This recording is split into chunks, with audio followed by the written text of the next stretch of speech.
On a travaillé avec la détresse, avec l'isolement des gens, avec la violence même au jour le jour.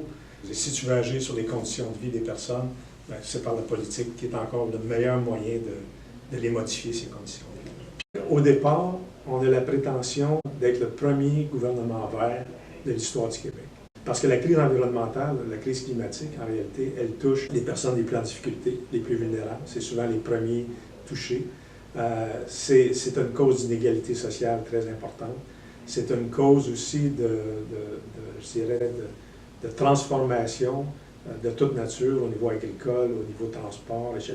Donc, toutes les mesures doivent se conjuguer maintenant. Ça nous a amené à proposer probablement le plan de mobilité durable le plus ambitieux, je vais dire comme ça, le mieux articulé, je pense, qu'on a appelé le grand déblocage.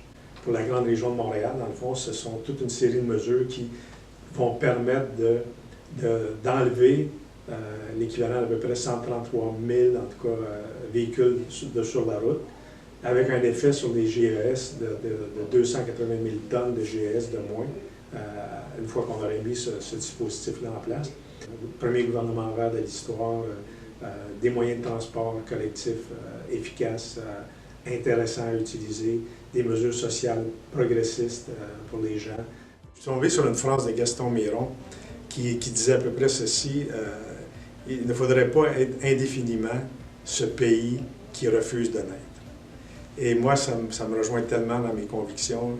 Je ne rêve que du jour où nous allons accepter de naître au monde, de naître à notre destinée, et je pense qu'on va y aller.